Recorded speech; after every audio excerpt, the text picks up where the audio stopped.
Mister Rajendra Sharma पिछले 5 सालों से अपने बड़े से मकान में अपनी बेटी के साथ हंसी खुशी रह रहे थे। उनकी उम्र अब 60 को पार कर चुकी थी और बेटी प्रिया अब 28 की होने को थी। उम्र को ध्यान में रखते हुए बेटी ने उनका सारा कामकाज अपने कंधों पर ले लिया था। प्रिया अपने हर काम में बहुत अच्छी थी। जितने अच्छे से वो अपने पापा, घर और उनके कारोबार का ध्यान रखती थी कोई और शायद ही रख पाता। अगर राजेंद्र जी को कोई बेटा होता तो वह भी नहीं। इन बाप बेटी का रिश्ता बहुत ही प्यारा था। बिना बाबा के प्रिया को नहीं चलता और बिना प्रिया के उसके बाप का किसी काम में मन नहीं लगता। कभी कभी ऐसा लगता जैसे राजेंद्र जी प्रिया के बाप नहीं उसके बेटे हैं। प्रिया की हरकतें ही कुछ ऐसी थी।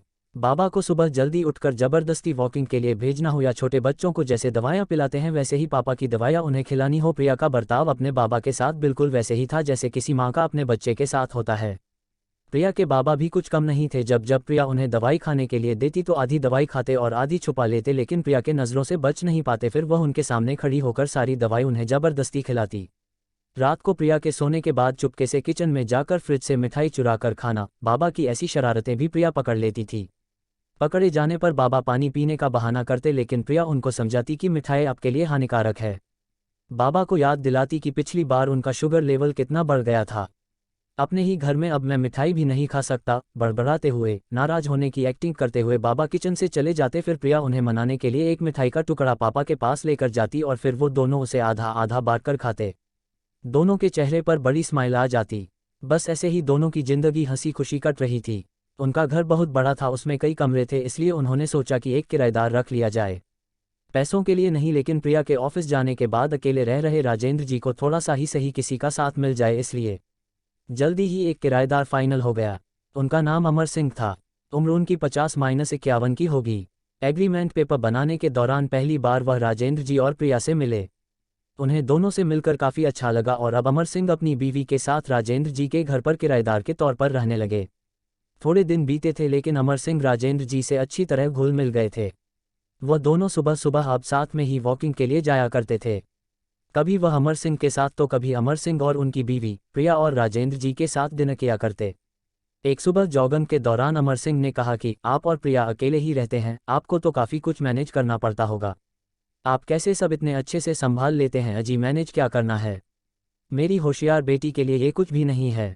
प्रिया सब इतने अच्छे से संभाल लेती है कि मुझे किसी बात की कोई चिंता ही नहीं है, राजेंद्र जी ने मुस्कुराते हुए कहा। हाँ वह तो ठीक है, लेकिन जब प्रिया ससुराल चली जाएगी तब आपके लिए ये सब मैनेज करना बड़ा मुश्किल हो जाएगा। आपका कोई बेटा भी तो नहीं है और आप अकेले ही इतने बड़े घर में रहते हैं, अमर सिंह ने अपना विचार बताते हुए कहा। राजेंद्र जी के चेहरे के हाव भाव बदल गए।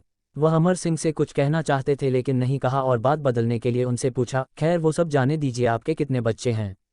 अमर सिंह ने छाती चौड़ी करते हुए कहा, मेरे 2 बच्चे हैं, दोनों ही लड़के हैं और दोनों ही अमेरिका रहते हैं। राजेंद्र जी को लगा जैसे अमर सिंह उन्हें ताना मार रहे हो, लेकिन फिर भी उन्होंने कुछ नहीं कहा और वो जॉगिंग करके अपने घर लौट आए।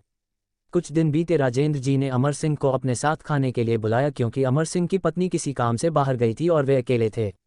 अमर सिंह, राजेंद्र जी और प्रिया डाइनिंग टेबल पर बैठकर खाना खा रहे थे।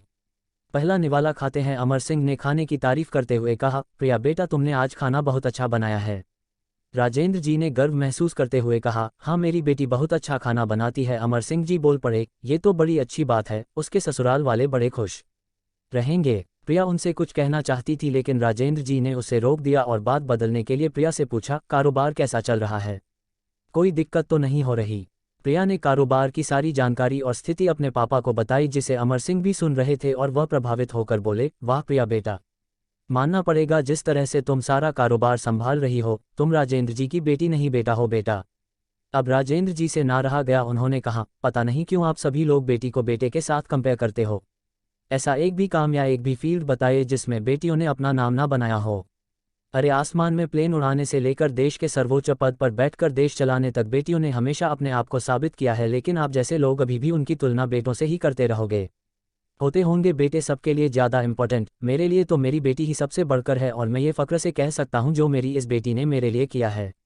जितना प्यार मुझे दिया है उतना दुनिया का कोई भी बेटा नहीं दे सकता। चलिए मैं आपसे ही पूछता हूँ, आपके 2 बेटे हैं ना? बताइए वो साल में आपसे कितनी बार मिलने आते हैं? अमर सिंह जी, दुनिया बदल चुकी है, अब आप भी बदल जाए। बेटी को बेटी ही रहने दीजिए, उसे बेटा बनाने की कोशिश मत कीजिए।